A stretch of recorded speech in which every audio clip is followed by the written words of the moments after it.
नमस्कार, स्वागत है आप सभी का। आप देख रहे हैं एबीपी गंगा। आपके साथ मैं हूं राजीव ढोंडियाल। तो शुरुआत करते हैं गंगा सवेरा के सबसे पहले नोएडा से ही बड़ी खबर, जहां पर प्राधिकरण के सामने हाई वोल्टेज ड्रामा देखने को मिला।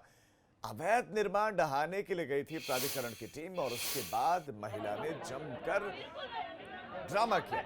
यह हाई वोल्टेज ड्रामा नोएडा में देखने को मिला, वो भी वहां पर जहां पर अवैध निर्माण की शिकायत थी। अवैध निर्माण किया गया था और उसी के बाद महिला छत पर चढ़ गई। छत पर चढ़कर महिला ने खूब हंगामा किया, खूब ड्रामा किया। ये नोएडा फेज 2 थाना इलाके के सेक्टर 81 की घटना है। सेक्टर 81 में ये प्राधिकरण के सामने हाई वोल्टेज ड्रामा हुआ है। मसला दरअसल अवैध निर्माण का था। उसी अवैध निर्माण को ढहाने के लिए प्राधिकरण की टीम पहुंच गई। प्राधिकरण की टीम पहुंची तो महिला कोई नागवार गुजरा। महिला का कहना है कि अवैध निर्माण नहीं है, हमने सही से चीजें बनाई हैं। ऐसे में ये गलत है और छत पर चढ़ गई महिला और महिला के साथ कुछ अन्य भी दिख रहे हैं। और महिला छत पर चढ़ी और वहीं से हाई वोल्टेज ड्रामा वो कर रही थी। तो अवैध निर्माण ढहाने के लिए जब प्राधिकरण की टीम पहुंची तो उसके बाद ये सारा का सारा ड्रामा शुरू हुआ और काफी देर तक ये ड्रामा चलता रहा। ये सेक्टर 81 नोएडा के सेक्टर 81 फेज 2 इलाके की घटना है।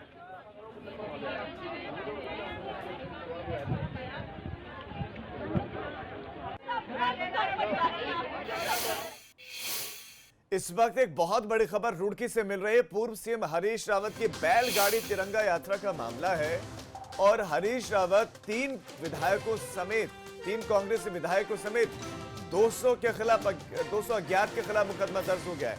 इस वक्त एक बड़ी खबर आपको देते हैं। तिरंगा यात्रा निकाली गई थी और लंढोरा, ये दरअसल ढंढोरा से लंढोरा तक यात्रा निकाली गई थी और बैलगाड़ी तिरंगा यात्रा निकली थी। सिविल लाइन कोतवाली में मुकदमा दर्ज करवाया गया है। धारा 144 और सोशल डिस्टेंसिंग के उल्लंघन का मुकदमा दर्ज किया गया है। विनीत त्यागी हमारे संवाददाता का रुख करते हैं जो इस खबर पर हमारे साथ जुड़े हैं। विनीत, किन किन के खिलाफ हरीश रावत के साथ मुकदमा दर्ज हुआ है, कौन कौन सी धाराओं में मुकदमा दर्ज हुआ है, ये बताएं आप। हाँ जी, बिल्कुल। देखिए, जिस तरह से 15 अगस्त को पूर्व सीएम जो हरीश रावत ने वो रुड़की दौरे पर थे और ढंढेरा से लेकर लंढोरा तक जो है बैलगाड़ी तिरंगा यात्रा उन्होंने निकाली थी और जिस तरह से उस तिरंगा यात्रा में जो है धारा 100 सोशल डिस्टेंसिंग और धारा 144 का उल्लंघन किया गया था, उस मामले में जो है पुलिस ने मुकदमा दर्ज किया है।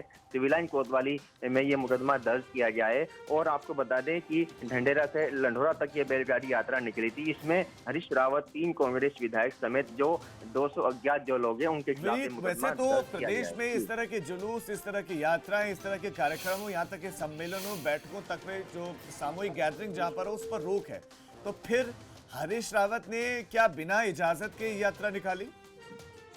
हाँ जी, बिल्कुल। देखिए, जिस तरह से ये यात्रा निकाली गई थी, ये 15 अगस्त को लेकर यात्रा निकाली गई के दिन निकाली गई थी, लेकिन जिस तरह से उनके यात्रा थी, ये जश्न आज़ादी के जिसके रूप में ये यात्रा निकाली गई थी, क्योंकि जिस तरह से उत्तराखंड की जो सड़कें खस्ता हाल है उनको लेकर ये राज्य सरकार को जगाने के लिए आपका इस तमाम जानकारी के लिए धन्यवाद। तो सड़कों की बदहाल व्यवस्था को देखते हुए ये यात्रा निकाली थी हरीश रावत ने, लेकिन अब उनके खिलाफ मुकदमा दर्ज हो गया क्योंकि अभी इस तरह की यात्राओं की इजाजत नहीं है। पहला, दूसरा, सोशल डिस्टेंसिंग का पालन नहीं था।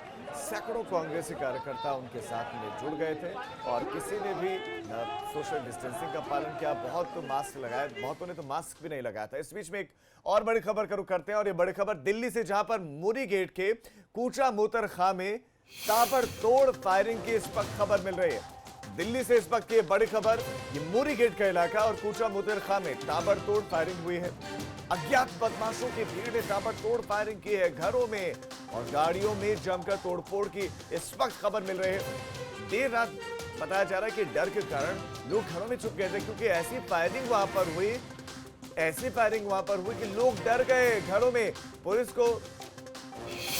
पुलिस मौके पर बताया जा रहा है कि पहुंची और फायरिंग के निशान मिले हैं, वहां पर खोखे भी मिले। अभी फायरिंग करने वाले कौन थे, किस मकसद के किया गया, यह अभी तक स्पष्ट नहीं है। यूपी सरकार में कैबिनेट मंत्री और पूर्व क्रिकेटर चेतन चौहान का निधन हो गया है। कोरोना से संक्रमित होने के बाद चेतन चौहान को गुरुग्राम के मेदांता अस्पताल में भर्ती करवाया गया, जहां पर इलाज के दौरान उनकी किडनी फेल हो गई। उनके निधन पर मुख्यमंत्री योगी आदित्यनाथ ने गहरा शोक जताया है।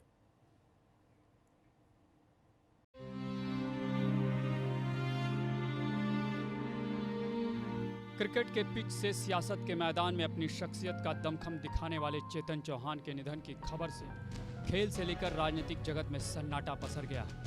कोरोना वायरस के चलते उनका निधन हो गया। उनके निधन पर क्रिकेट जगत के तमाम दिग्गजों ने ट्वीट कर उन्हें श्रद्धांजलि दी। वहीं प्रदेश के मुख्यमंत्री योगी आदित्यनाथ ने उनके निधन पर गहरा दुख प्रकट करते हुए इसे बड़ी क्षति बताया। मेरे मंत्रिमंडल के वरिष्ठ सहयोगी पूर्व अंतर्राष्ट्रीय क्रिकेटर श्री चेतन चौहान जी नहीं रहे।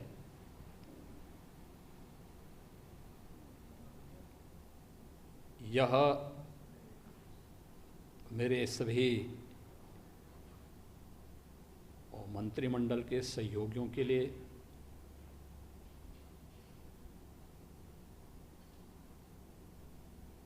अमरोहा जनपद के नागरिकों के लिए और उत्तर प्रदेश वासियों के लिए एक अपूर्णीय क्षति है। खेल जगत की भी अपूर्णीय क्षति है।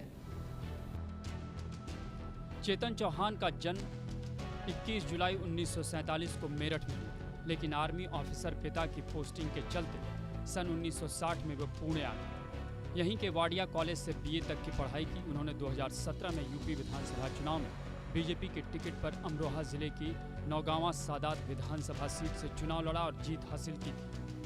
वह बीजेपी के टिकट पर 1991 में अमरोहा से लोकसभा भी पहुंचे थे। चेतन यूपी सरकार में सैनिक कल्याण, होमगार्ड्स, प्रांतीय रक्षक दल और नागरिक सुरक्षा मंत्री थे। एक अच्छे क्रिकेटर थे, ये बात सब लोग जानते हैं, लेकिन एक अच्छे नेकदिल इंसान के रूप में मैंने उन्हें देखा है। एक सफल मंत्री के रूप में काम करते हुए मैंने देखा है। गरीबों के लिए और ख़ास तौर से नौजवानों को रोज़गार देने की उनकी प्रवृत्ति और उत्कंठा को मैंने सार्वजनिक होते हुए देखा है। राजनीति में आने से पहले चेतन चौहान रणजी ट्रॉफी खेलते हुए इंटरनेशनल क्रिकेट में आ गए। उन्होंने अपना पहला इंटरनेशनल क्रिकेट मैच सन 1969 में खेला था। उन्होंने ज़्यादातर क्रिकेट मैच 1970 के दशक में पूर्व क्रिकेटर सुनील गावस्कर के साथ खेला। तब दोनों की ओपनिंग जोड़ी हुआ करती थी। चेतन चौहान ने कुल 40 टेस्ट मैच खेले और 1981 में आखिरी मैच खेलकर अंतर्राष्ट्रीय क्रिकेट को अलविदा कह दिया। 1981 में उन्हें अर्जुन अवार्ड भी मिला। जून 1916 में उन्हें निफ्ट का चेयरमैन भी बनाया गया था। आपको बता दें कि चेतन चौहान 11 जुलाई को कोरोना संक्रमित हुए थे, जिसके बाद इलाज के लिए उन्हें लखनऊ स्थित संजय गांधी पीजीआई अस्पताल में भर्ती कराया गया था। लखनऊ में करीब महीने भर उनका इलाज चला। इसी दौरान किडनी में संक्रमण बढ़ गया और फिर उन्हें गुरुग्राम के मेदांता अस्पताल में भर्ती कराया गया, जहां उन्हें लाइफ सपोर्ट सिस्टम पर रखा गया था। लेकिन आखिरकार उनकी मौत हो गई। Bureau report, ABP Ganga. तो पहले कमल रानी वरुण और अब चेतन चौहान की मौत के बाद से शोक की लहर है उनके निधन के बाद से। और इस खबर पर और ज्यादा जानकारियों के साथ शैलेश अरोड़ा हमारे संवाददाता हमारे साथ जुड़ गए हैं। शैलेश, सबसे पहले तो आपसे यही जानना चाहेंगे कि चेतन चौहान का अंतिम संस्कार आज किया जाना है, कब और कहां पर अंतिम संस्कार किया जाना है, कौन कौन वहां पर पहुंचेगा? चूंकि कोरोना से संक्रमित थे तो ऐसे में क्या कोविड प्रोटोकॉल का पालन किया जाएगा या नहीं? क्या मुख्यमंत्री पहुंचेंगे या नहीं? बिल्कुल निश्चित रूप से राजीव, जो आज अंतिम संस्कार किया जाएगा वो हापुड़ के गढ़मुक्तेश्वर में होगा। ये अंतिम संस्कार जो चेतन चौहान के बेटे हैं विनायक वो रहेंगे और घर के कुछ सीमित लोग रहेंगे, क्योंकि जैसा अभी आपने भी कहा कि कोरोना का समय है। ऐसे में जो कोविड प्रोटोकॉल है उसका पूरा पालन किया जाएगा वहाँ पर। फिलहाल किसी भी मंत्री के या मुख्यमंत्री के पहुँचने की अभी कोई जानकारी नहीं है और उनका पहुँचना मुश्किल भी है, क्योंकि इससे पहले भी हमने जब देखा था 2 अगस्त को कैबिनेट मंत्री कमल रानी वरुण का निधन हुआ था, तो उस समय भी यहाँ से कोई नहीं गया था। एक बड़ी वजह है उसकी कोविड प्रोटोकॉल। वही अगर बात करें तो निश्चित रूप से देश ने एक पूर्व क्रिकेटर, और उत्तर प्रदेश की बात की जाए तो अगर बात की जाए तो 2 बार वो सांसद रहे, यहीं से विधायक बने 2017 में और उसके बाद मंत्री यहाँ पर बने। जब से योगी सरकार आई है तब से वो लगातार कैबिनेट मंत्री के पद पर हैं उनके विभागों में जरूर फेरबदल हुआ, और यहाँ पर भी उनके अगर कार्यकाल को देखा जाए तो हर कोई ये सराहना करता है कि कार्यकाल उनका अभी तक जो चलता रहा काफ़ी अच्छा रहा प्रदेशवासियों के लिए भी। और दूसरी चीज़ अगर बात करें कोरोना को लेकर, तो देखिए अभी तक कोरोना जिस तरह से उत्तर प्रदेश में पांव पसार रहा है, बाकी लोगों के साथ कैबिनेट के कई मंत्री हैं जो इसकी चपेट में आ चुके हैं। इनमें अगर बात की जाए तो ब्रजेश पाठक, भाजपा प्रदेश अध्यक्ष स्वतंत्र देव सिंह, इसके बाद खेल मंत्री उपेंद्र तिवारी की बात की जाए तो वो आए, मोती सिंह आए, डॉक्टर महेंद्र सिंह आए, ऐसे तमाम मंत्री जो हैं वो कोरोना की चपेट में आए। और इन्हीं में दो नाम थे कमल रानी वरुण और चेतन चौहान, जो कोरोना की जो जंग थी उसको कह सकते हैं जीत नहीं पाए। अगर बात करें चेतन चौहान की तो काफ़ी दिन तक वो एडमिट रहे, 1 महीने से लंबे समय तक वो एडमिट रहे। 2 बार जब उनकी कोविड रिपोर्ट बीच में नेगेटिव आई तो उस समय सभी ने राहत की सांस ली कि अब ठीक हो जाएगा, लेकिन उसके बाद वो फिर से कोविड का जो संक्रमण था वो वापस निकल आया उनके अंदर। उसकी एक वजह ये भी कही जा रही है कि जिस तरह से किडनी प्रॉब्लम्स और बाकी चीज़ें आ गई थी, एज फैक्टर था, ये सारी चीज़ों की वजह से कहा जाता है। जो इम्यूनिटी की बात की जाती है, शायद ये भी एक वजह हो सकती है जिसके चलते जो कोरोना का संक्रमण था वो उनके अंदर से पूरी तरह से खत्म नहीं हो पाया था। जी, खैर ये अलग विषय। आज उनका जब अंतिम संस्कार किया जाएगा तो उसी कोविड प्रोटोकॉल के तहत सीमित लोगों के साथ किया जाएगा जो केंद्र सरकार की गाइडलाइंस भी हैं, और वहाँ पर बहुत ही सीमित संख्या में घर के लोग होंगे, शांतिपूर्वक तरीके से किया जाएगा। किसी तरह की कोई यात्रा या इस तरह से नहीं होगा कि वहाँ पर रास्ते ठीक में भीड़ है हो। शैलेश, बहरहाल, आपका इस तमाम जैसा जानकारी के लिए सीएम धन्यवाद। तो योगी आप ने बता रहे हैं कि कोविड प्रोटोकॉल के तहत ही अंतिम संस्कार आज किया जाएगा और गढ़ मुक्तेश्वर में अंतिम संस्कार उनका किया जाएगा। फिलहाल आपका इस तमाम जानकारी के लिए धन्यवाद। खबरों में आगे बढ़ते हैं, गाजियाबाद का रुख कर लेते हैं जहां पर पेट्रोल पंप पर तैनात गार्ड को बदमाशों ने गोली मार दी है। गोली मारी है पेट्रोल पंप पर तैनात गार्ड को बदमाशों ने। गाजियाबाद से ये बड़ी खबर, गार्ड को गोली मारकर बदमाशों ने राइफल लूट गई। राइफल लूटी है गार्ड की, और ये पेट्रोल पंप पर गार्ड जो था वो राइफल लेकर वहां पर थे, राइफल के साथ तैनात थे और की राइफल लूटकर उनको गोली मारी गई है। पैदल आए 2 बदमाशों ने वारदात को अंजाम दिया है। गार्ड की हालत गंभीर है, इस वक्त अस्पताल में भर्ती करवाया गया है। गाजियाबाद में बेखौफ दबंग बेखौफ बदमाश पेट्रोल पंप के गार्ड को गोली मार दी है। पेट्रोल पंप के गार्ड को गोली मारी और उनकी राइफल छीनकर भी बदमाश भाग गए हैं। ये इस वक्त की बड़ी खबर मिल रही है। गाजियाबाद से गार्ड गंभीर रूप से घायल है, गंभीर हालत है गार्ड की, इस वक्त सूचना में मिल रही है। थाना मुरादनगर के बसंतपुर सेथली का मामला। विपिन तोमर हमारे संवाददाता और ज्यादा जानकारियों के साथ जुड़ गए। विपिन, गार्ड की सेहत कैसी है? कौन बदमाश थे? कब कितने बजे इस घटना को अंजाम दिया और घटना के पीछे का इरादा क्या था? जी देखिए, ये सवाल बहुत सारे हैं। पुलिस के सामने भी ये सवाल है, मीडिया भी यही पूछे, यही जानना चाहती है, लेकिन फिलहाल इन अधिकतर सवालों में से किसी के पास जवाब नहीं है। गार्ड की हालत बेहद गंभीर है, गाजियाबाद के ईश्वरा अस्पताल में एडमिट करवाया गया। और बदमाश इतने बेखौफ थे कि वो पैदल आए थे, पैदल आए तो बदमाशों ने इस गार्ड को गोली मारी, राइफल लूटी और राइफल लूटते बड़े आराम से फरार हो गए।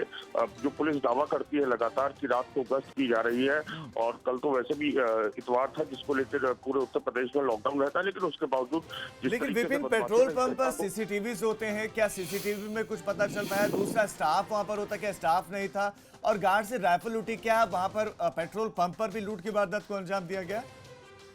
जी देखिए, फिलहाल जो जानकारी मिल रही है उसके मुताबिक केवल गार्ड को गोली मारी गई है, उसका राइफल लूट के ले गए हैं। किसी तरीके की जो नकदी होती है उसकी लूट की सूचना अभी तक नहीं है। सीसीटीवी वहाँ था या नहीं, या और जो स्टाफ था उसके साथ क्या हुआ है, ये सब अभी अवेटेड है। पुलिस ठीक है विपिन, आपका इस तमाम जानकारी के लिए धन्यवाद। तो ये बड़ी खबर आपको दे रहे हैं, गार्ड को गोली मारी गई। गार्ड इस वक्त अस्पताल में है, जिंदगी और मौत से जूझ रहे हैं क्योंकि उनको गोली लगी है। दूसरी तरफ पुलिस मामले की जांच कर रही है, पुलिस ज्यादा इंफॉर्मेशन टीवी ने।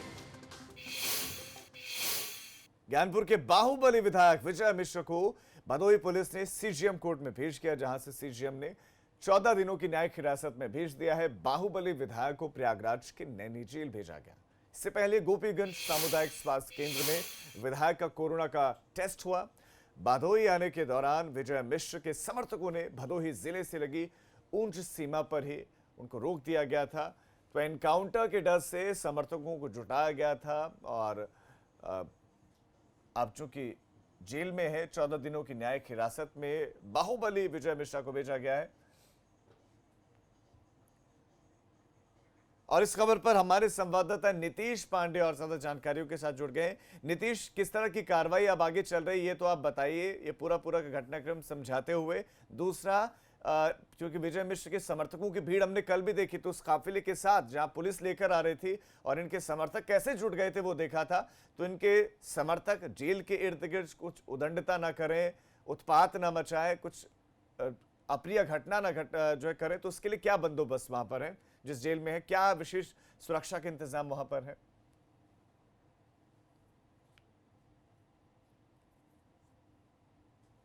एक तरह से यूं कहें तो इस पूरे मामले पर कहीं ना कहीं स्वयं का राजनीतिक लाभ लेते नजर आए।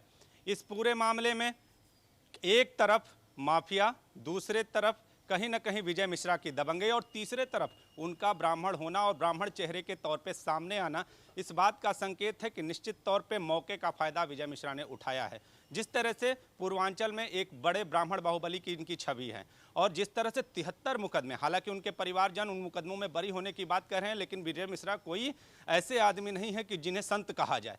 उनकी छवि ब्राह्मण और बाहुबली की है, इससे इनकार नहीं किया जा सकता। और जिस तरह से उनको लाया जा रहा था कानपुर की घटना के बाद, जिस तरह से अपराध और अपराधियों में दहशत है पुलिस और प्रशासन सरकार की, उसको ध्यान में रखते हुए अपने हत्या की आशंका जताई और खुद उनकी बेटी ने यह बयान दिया कि कहीं गाड़ी न पलट जाए, जिसके बाद सैकड़ों की संख्या में, कहे कि एक बड़ी संख्या, बड़ा काफिला जो है उनके समर्थकों का वहां से चला और आते आते अगर बात करें तो भदोही के बॉर्डर पर उनको रोक दिया गया।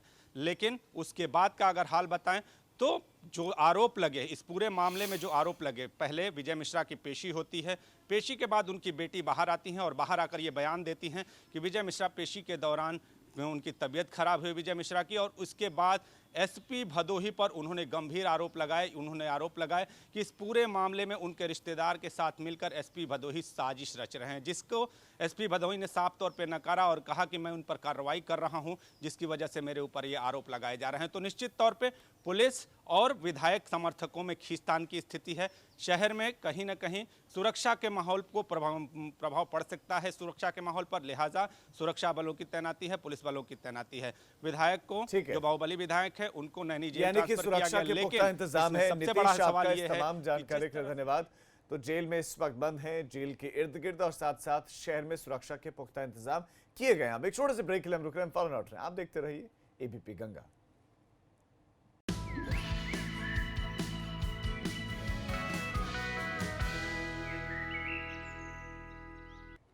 ब्रेक के बाद आप सभी का स्वागत है। सहारनपुर पुलिस के हाथ बड़ी कामयाबी लगी है। मुठभेड़ के बाद टॉप 10 बदमाश मेहताब को पुलिस ने गिरफ्तार किया है। रूटीन चेकिंग के दौरान रामनगर के पास शहर की तरफ से एक बाइक पर 2 बदमाशों को जब रोकने की कोशिश की गई, तब दोनों बदमाशों ने पुलिस पर ही फायरिंग कर दी और भागने लगे, जिसके बाद आगे चलकर पुलिस ने घेराबंदी कर जवाबी फायरिंग की, जिसमें एक बदमाश के पैर में गोली लग गई और वो घायल हो गया, जबकि दूसरा बदमाश भाग निकला। दूसरे बदमाश की फिलहाल तलाश जारी है। घायल बदमाश से एक मोटरसाइकिल, अवैध तमंचा और जिंदा कारतूस बरामद किया गया है।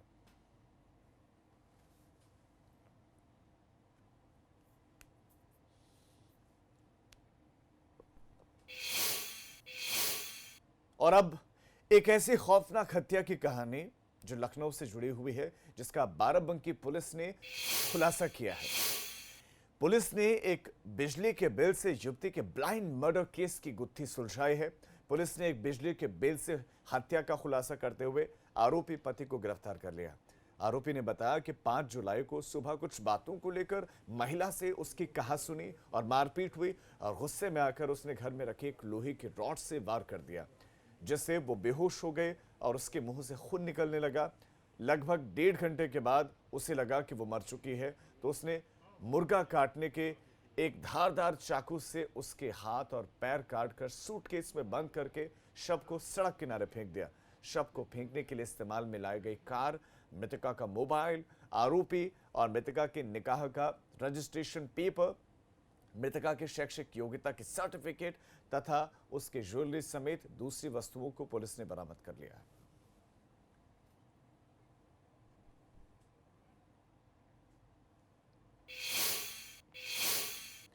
बुलंदशहर में एक शिव मंदिर में 18 साल के पुरोहित को बेरहमी से पीटने का मामला सामने आया है।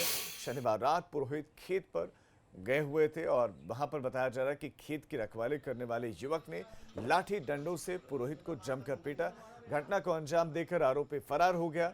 युवक को सिर में और शरीर पर गंभीर चोटें आई हैं, जिसके चलते उसे मेरठ मेडिकल रेफर कर दिया गया है। मंदिर में दादा और पोता पुरोहित का काम करते हैं। पुलिस ने आरोपी युवक को गिरफ्तार कर लिया है।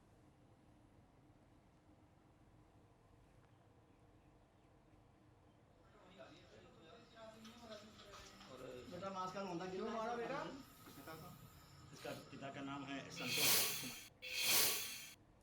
प्रदेश में अभी कई इलाकों में बाढ़ ने भारी तबाही मचा रखी है। किसानों के खेत बर्बाद हो गए हैं, फसलें नष्ट हो गए हैं, घर बह गए हैं। वाराणसी, गोंडा, श्रावस्ती जैसे शहरों में गांव के गांव पानी से लबालब हैं। लोग परेशान हैं कि जाएं तो जाएं कहां।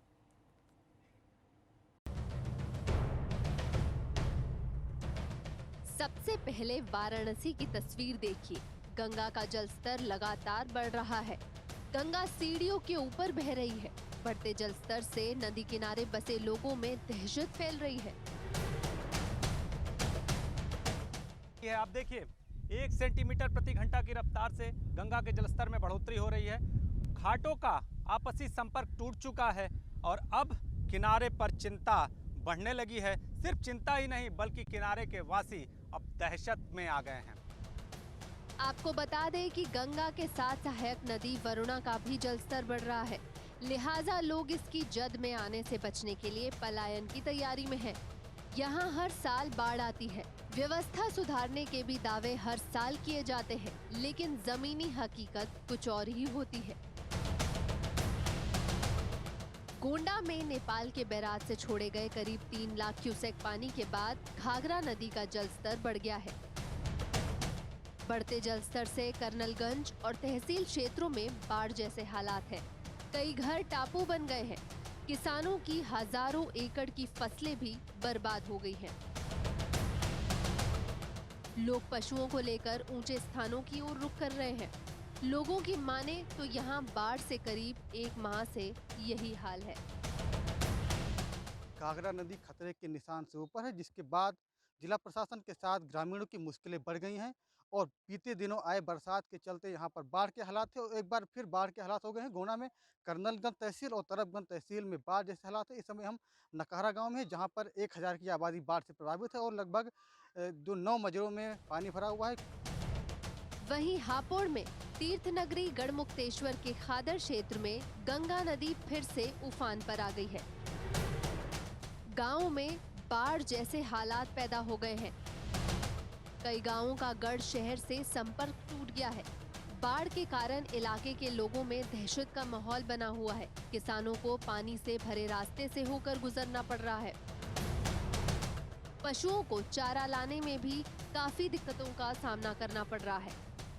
किसानों की हजारों बीघा फसलें बर्बाद हो गई है। लाखों के नुकसान की आशंका है।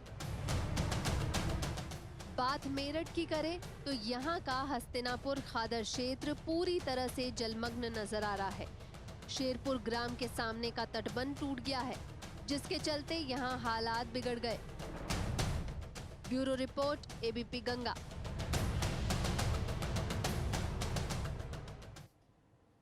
तो इस बुलेटिन में फिलहाल इतना ही, लेकिन उत्तर प्रदेश और उत्तराखंड की तमाम खबरों के लिए आप देखते रहिए एबीपी गंगा, खबर आपकी जुबान।